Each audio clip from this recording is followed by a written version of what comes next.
I'm an alcoholic. My name is John Kane. By the grace of God, I haven't had anything to drink since St. Patrick's Day, 1985. I have a friend in Alcoholics Anonymous who says he knows it works because he knows an Irishman got sober on St. Patrick's Day.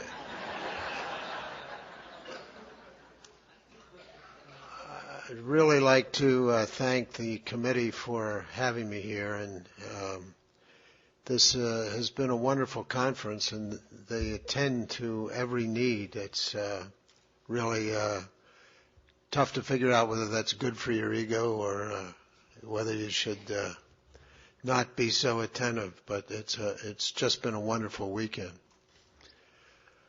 I didn't come to Alcoholics Anonymous because I wanted to stop drinking. I came because everybody else wanted me to stop drinking.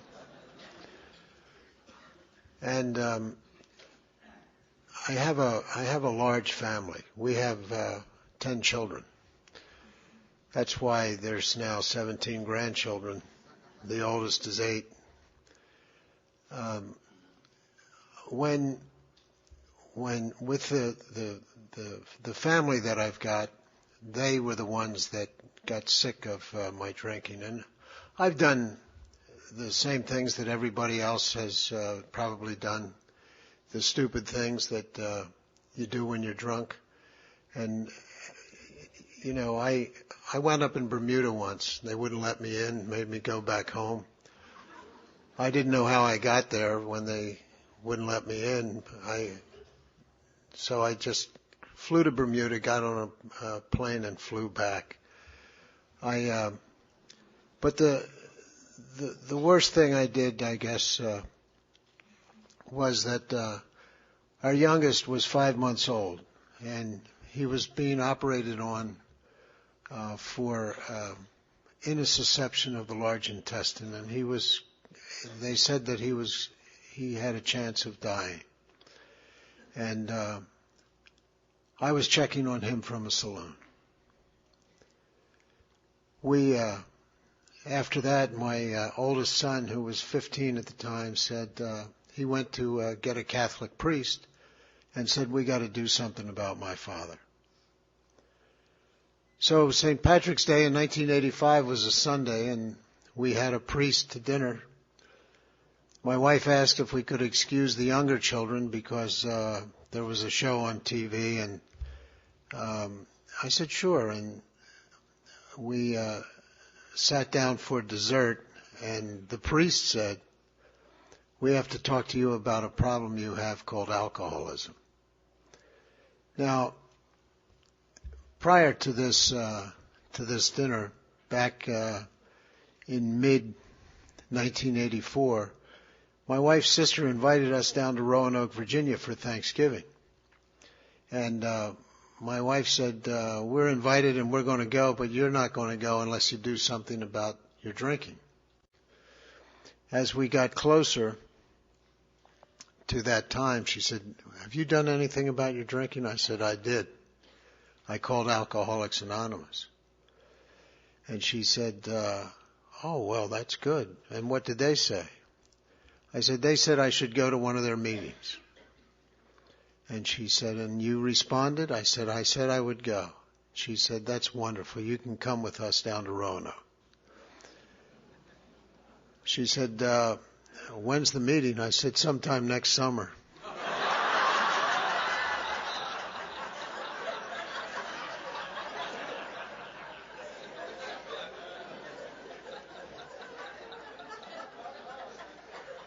It's a family disease. So we went down to Roanoke, but now we're back at St. Patrick's Day, and they went around the room and did my fifth step for me. They were very upset. I was mad. I was sitting there saying, "You had to bring an outsider in to do this." Because, you know, so my wife said, "Your bags are packed and you're leaving."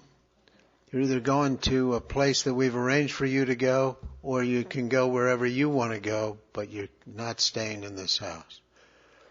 I said, there has to be an alternative. And she said, there is. Alcoholics Anonymous is your last chance. And I said, okay, I'll go. And she said, there are 500 meetings a week in this area.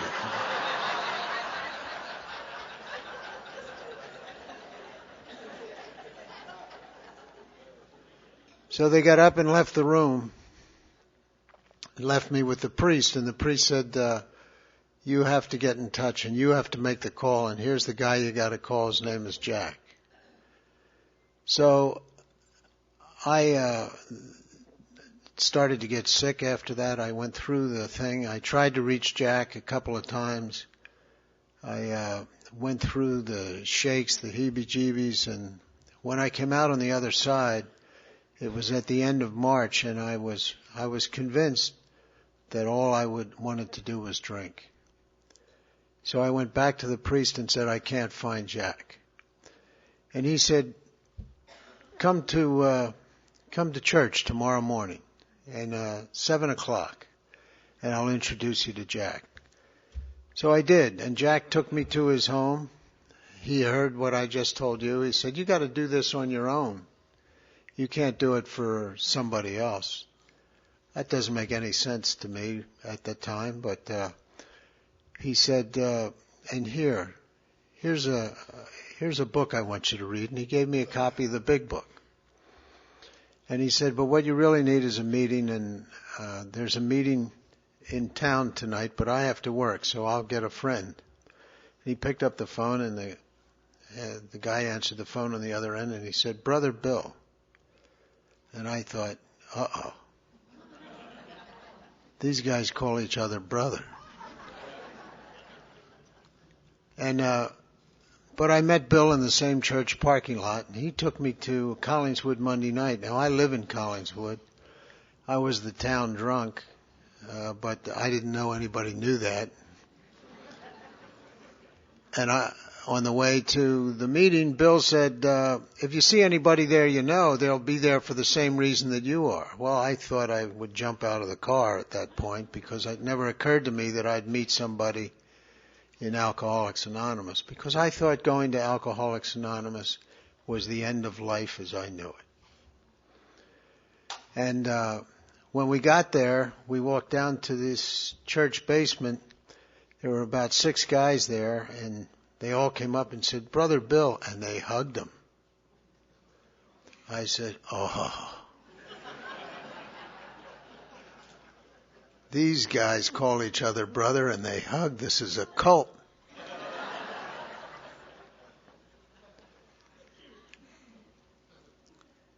The guy who chaired the meeting that night said, I'm an alcoholic and my name is Peter. And the reason why I say it that way is because if I forget that I'm an alcoholic, I can't remember my name or anything else about my life. And that's the first thing I heard in AA, and it's stuck with me. The first meeting that I went to was April 1st. So I stopped drinking on St. Paddy's Day. I went to my first meeting on April Fool's Day. I got great dates. It's one of the ones that I don't want to give up. But shortly thereafter, at the end of April, I was going away on a sales meeting. And I said to Jack and Bill, suppose somebody asks me out to go with them in the evening. I mean, this is my livelihood. They said, well, you tell that guy that you can't go because you're sick. And then you go to your room and lock the door and stay in. And the national sales manager for this organization asked me to go down with him to the Whistling Swan. And I said, I'm sorry, I'm sick. Even though the Whistling Swan had a great attraction for me. He turned his car over on the way home from that and was killed that night. And I wasn't in that car because I was in Alcoholics Anonymous. And I believe that we all get sober just in time. And that kept me coming because I love the stories. I love hearing the story. I didn't get much out of talking about the steps but in August, my cousin was murdered. They beat him back into the house with a baseball bat. They stabbed him to death. And then they put his body on the couch in the living room, poured gasoline on him, set him on fire. And when I went to the funeral, this big Irish family of which I'm a member was told by the priest that revenge was a waste of time because they had just gotten the fellow who had done it to my cousin. And at that funeral, in telling us to forget about revenge, he said, the only way to change the world is to change yourself. And the only time to do that is right now, because for the young man in the coffin, there is no more change, and there's no more now. Now, Jack and Bill had taken me to about 400,000 meetings in my first 90 days. They used to call me on the phone and say, are you going to a meeting tonight? And I'd say, I hadn't planned on it. And Bill would say, well, my car broke down. Would you pick me up? Then Jack would call and say, are you going to a meeting tonight? I'd say, yes, sir. And he'd say, good, we'll pick you up.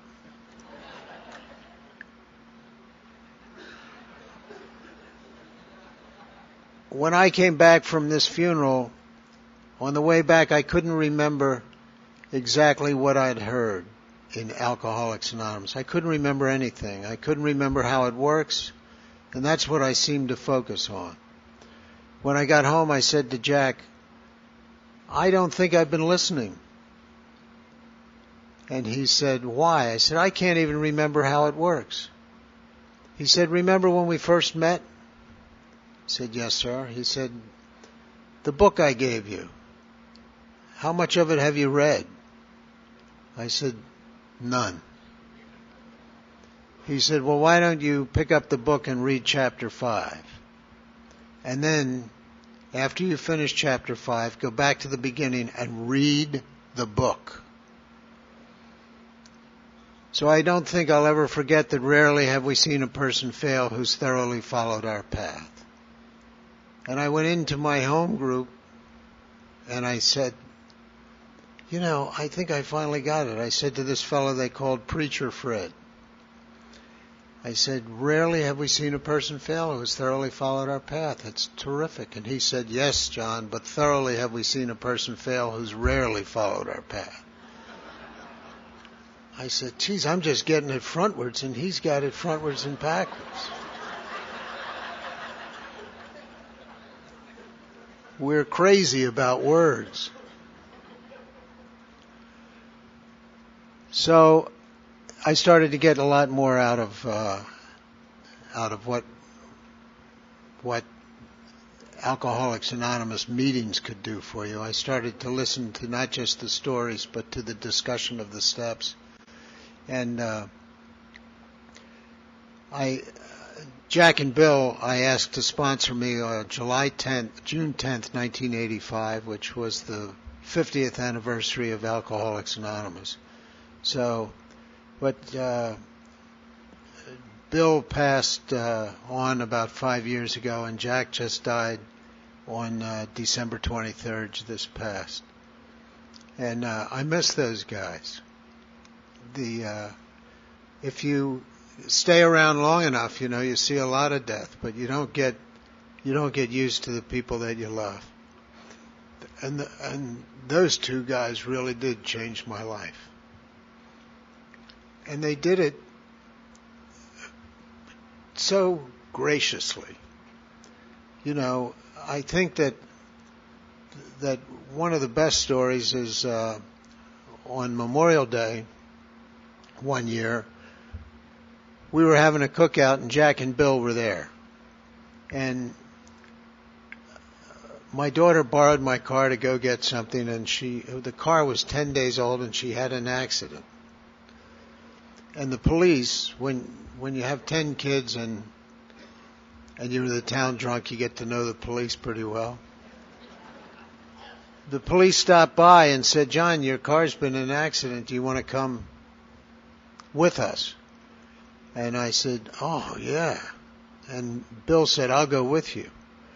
And we got to the accident. My daughter had run into a Mercedes, And I'm saying, "Oh, my Lord, what am I going to do to get to work? What am I going to do to this? What am I going to do to that?" And I'm just thinking about all the problems that this has caused me.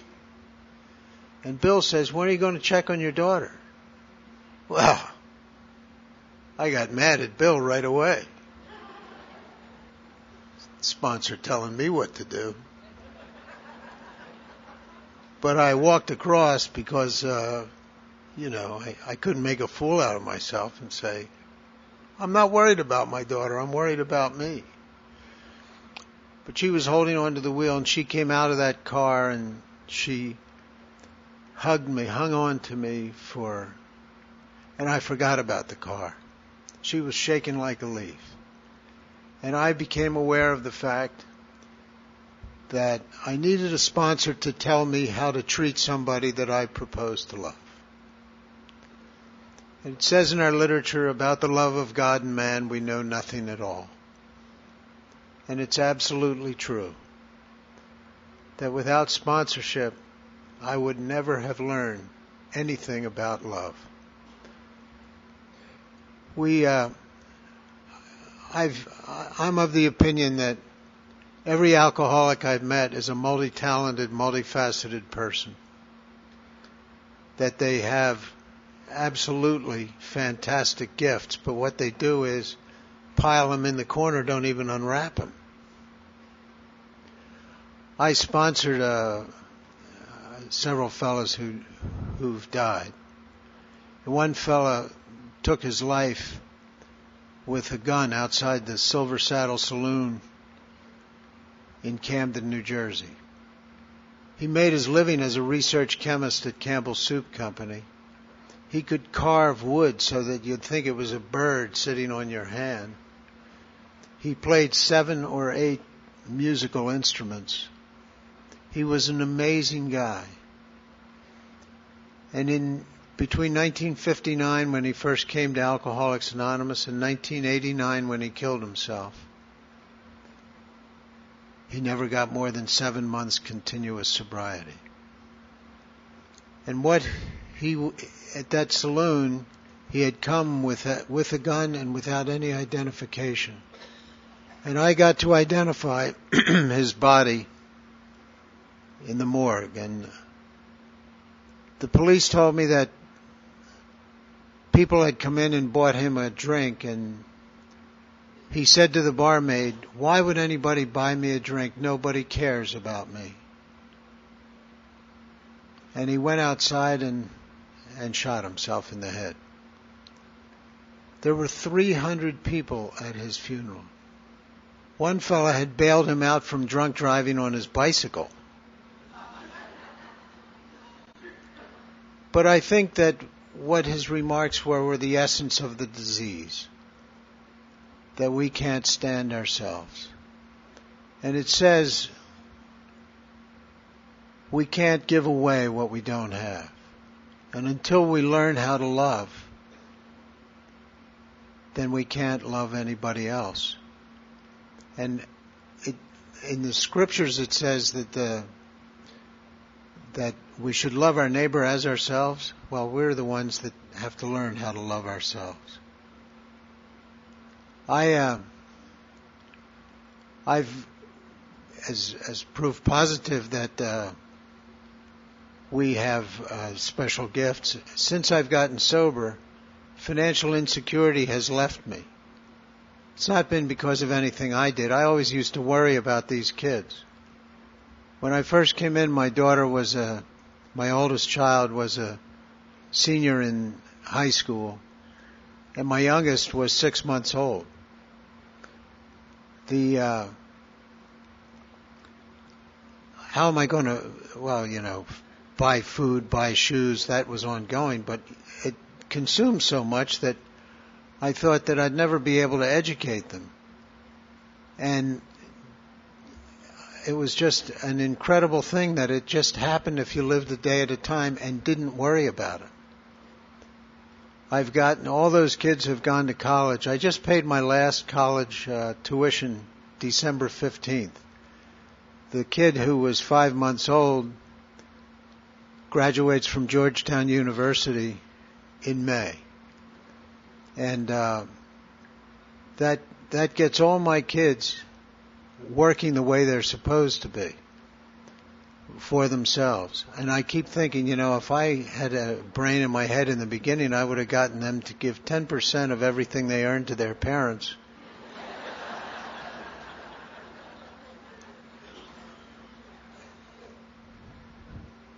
My son that went to the priest, when he left the house to go away to college, got arrested for being drunk and disorderly twice in the first week he was out of the house.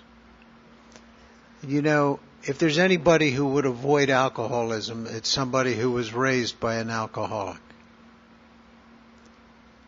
I think that when we try to figure out how this works, there is no way but the grace of God. I've been traveling quite a bit. And I was to China, and I was visiting with a member of the Chinese government. And when we sat down to dinner, we had an interpreter. And over here was a big lazy Susan that had every form of alcohol that I had ever seen and some that I hadn't seen. There was Wu Yang Yi, there was, Jack Daniels, there was every kind of booze there was. And then in the front of us we had the food table. We went through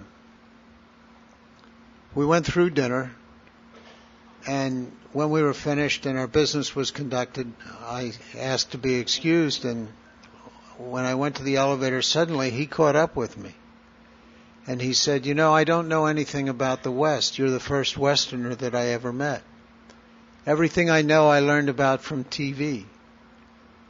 And your people are always drinking.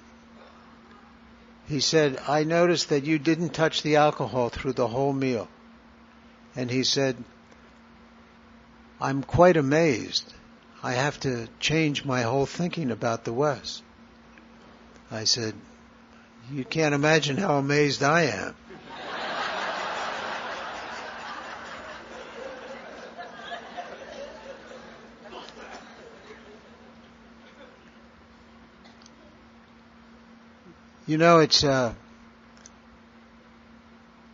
I think that all of life is like a photograph.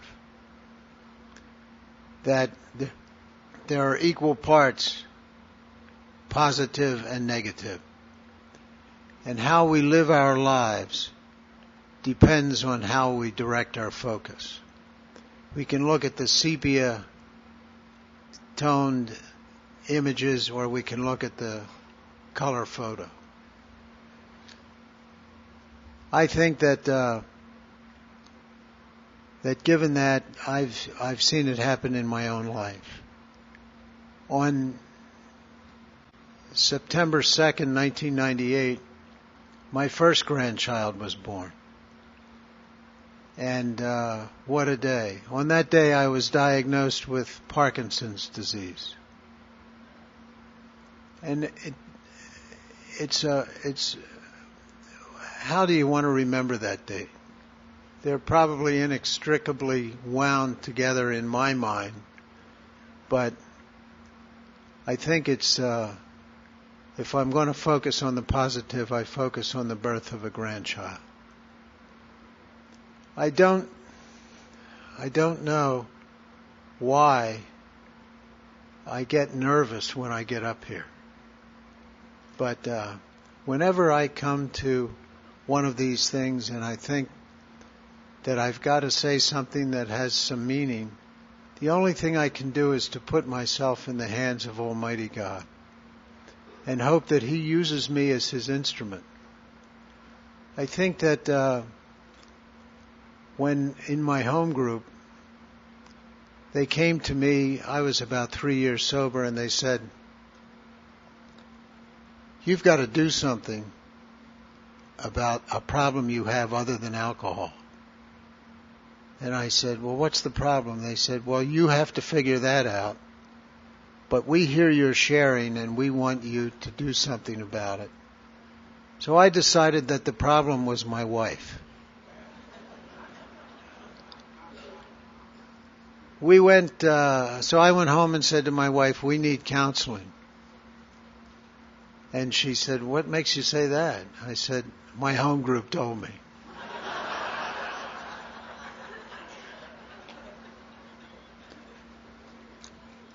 So she set up the counseling session with a psychiatrist, a lady psychiatrist who was a marriage counselor. And we went together, and then we went individually, and then for our fourth visit we came together again. And the doctor said to us, after having briefly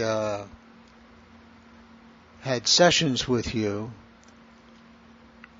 I want you to go into individual therapy because you don't have the basis for a relationship. I said, we're married 20 years. We have 10 children. She said, that is not the basis for a relationship. Geez. So I went to a psychiatrist that I had the people in my home group help me pick out. And when I got there, he prescribed some medication for me, told me to come back in 6 weeks, and said, "But I want you to double your AA meetings." I said, "I'm going to 7 a week." He said, "Go to 14. He said, "Because only Alcoholics Anonymous is the only thing that I know that can keep you sober when we go through what we're going to go through." So, and my wife went to a different person. She was discharged within 9 months. I was there for 3 years. But it says in our literature, in the 4th and the 8th step, that the underlying cause of all our woes, even our alcoholism, is our inability to form a good relationship or a true partnership with another human being.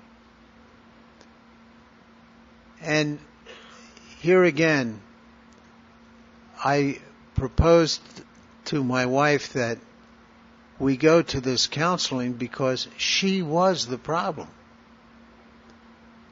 And I got a kick out of hearing the sharing here this weekend because I am the problem.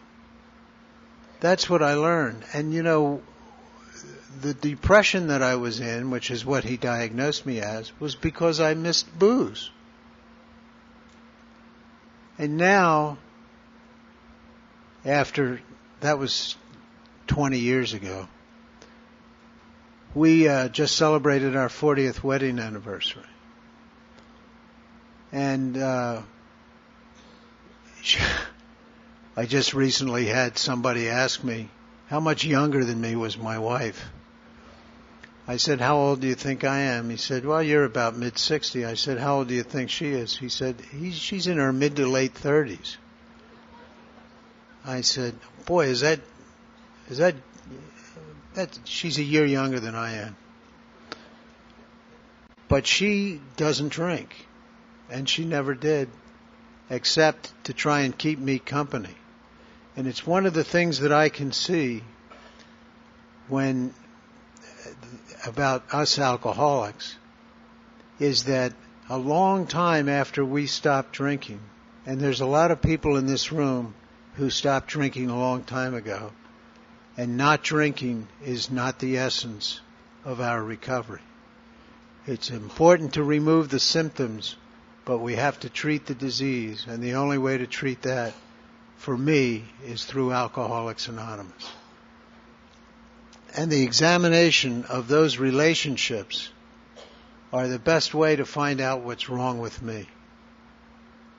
So, when I look at how I treat people, and I wonder how anybody ever put up with me at all. I mean, when they intervened me, my wife had been living with me, and we've never had an argument, never raised our voices with each other. And when you guys were talking about that, I was saying to myself, we haven't either. In 40 years, maybe there's something wrong with me. Because I believe that when we say the serenity prayer, what we need in order to do things that require courage and acceptance and wisdom is we need serenity. And serenity is the gift of God that allows us to recognize what we need to do with ourselves. As I said, I was the town drunk. And today I'm the director of community development for the town in which I live. And it's just a miracle. I've had that job for 11 years. We've gotten a lot of national recognition, and I work for a great team. And it's because I've learned how to put into practice what I've learned in Alcoholics Anonymous. And how a group works well is the same way that traditions work. Our common welfare comes first. I think that the 36 principles that make the three-legged stool, and I think that recovery is a three-legged stool. We have unity, service, and recovery. And if we try to sit that stool with one of the legs missing, we have a great deal of difficulty. I don't know why, but I wound up with this disease. And I really, really had nothing in my life when I came here except alcohol. And now it's the only thing I don't have. It's the only thing that I don't have.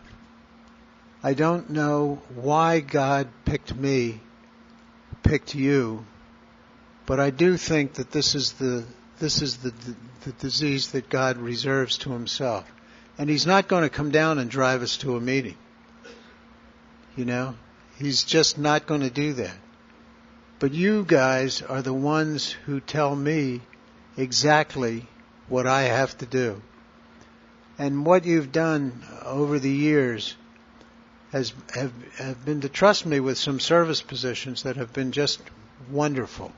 Just wonderful. I've had some mountaintop experiences. The last one, the one at the International in Minneapolis, was just a fantastic experience. I get ego in reverse, though. I spent the whole week worrying about what I was going to say and worrying about the number of people that were there. And when I stepped up, they gave us a practice session, which made it worse for me because when I looked at that huge stadium, I said, gee whiz, how did I get myself into this?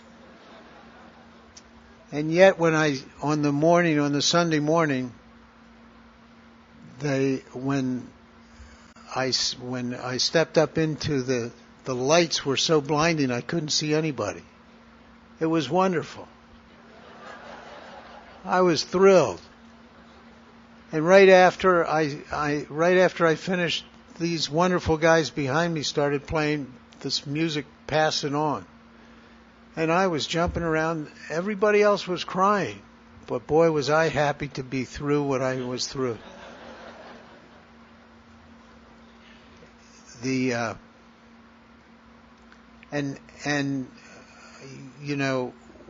Again, I come back to love and that I've learned to love here. And I've learned how to treat other people. I got to serve on the literature committee at the General Service Conference, and that got me to read every piece of literature that we've ever published. And one of the things that I truly love is in the Little Red Book, Came to Believe. It's Evidence of a Miracle in 97, and I paraphrase it because it's the way that I see it. It says, I sought my soul I could not see. I sought my God, and my God eluded me. I sought another alcoholic, and I found all three. And that's what's happened for me.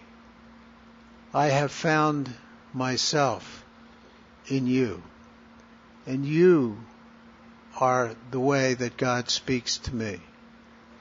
When He speaks to me, there's an Irish song, and as I said, I'm from the Irish persuasion. But when there's a song that says, "How you speak to me," and it's sung by Ronan Tynan, and I just love the stanza for the words. It's, you've raised me up so I can walk on mountains. You've raised me up to walk on stormy seas. And I am strong when I am on your shoulders. You've raised me up to more than I could ever be.